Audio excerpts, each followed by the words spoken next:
Hello friends, வணக்கம். தஞ்சை கிச்சன்லேருந்து பேசுகிறேன். இன்றைக்கி நம்மளை வந்து ரொம்ப சிம்பிளான ரெசிபி தான்.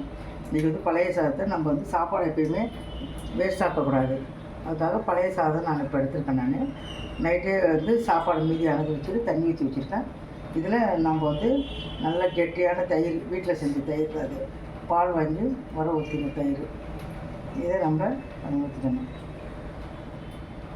தேவையான ஊற்றிக்கிட்டு நல்லா கிண்டி விட்டுறணும். இது நம்ம பழைய சாதம் உடம்புக்கு அவ்வளோ ஒரு ஆரோக்கியமானது, அவ்வளோ ஒரு சத்தானது. அந்த காலத்துலலாம் பழைய சாதம் தான் நல்லா விரும்பி சாப்பிடுவாங்க. இதில் வந்து நம்ம சின்ன வெங்காயம், கொஞ்சம் பூண்டு போட்டிருக்கேன். பூண்டு வந்து செரிமானத்துக்கு நல்லது. பூண்டு சாப்பிட்டாலே ரொம்ப உடம்புக்கு ரொம்ப சத்தானது. அதையும் போட்டு நம்ம நல்லா கலந்துக்கணும். நான் எப்பயுமே வந்து இந்து உப்பு தான் யூஸ் பண்ணுவேன். இந்து உப்பு போட்டிருக்கேன். இதில் கொஞ்சம் தேவையான அளவு உப்பு, தேவையான அளவு உப்பு போட்டுக்கணும்.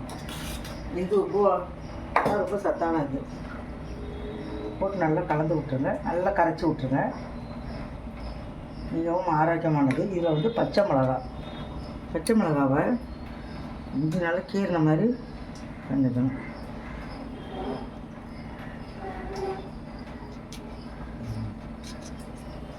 நல்லா கீறிக்கணும்.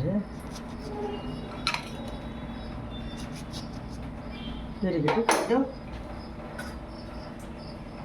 உப்பு சேர்த்துக்கணும்.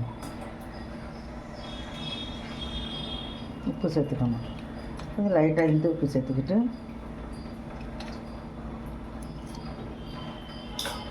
இதோட போட்டுருணும். அதுக்கும் சுவையாக இருக்கும். இதோட நம்ம வந்து முட்டை ஆம்லேட் வச்சுக்கலாம்.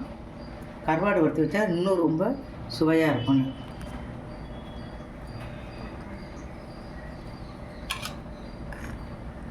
வெங்காயம், பூண்டு, பச்சை மிளகாய் காலையில் இது நீங்கள் சாப்பிட்டீங்கன்னா அவ்வளோ ஒரு உடம்பு, அவ்வளோ ஹெல்த்தியான உடம்பு. இது அவ்வளோ ஒரு நல்லது. இதை சாப்பிடுங்க. அதை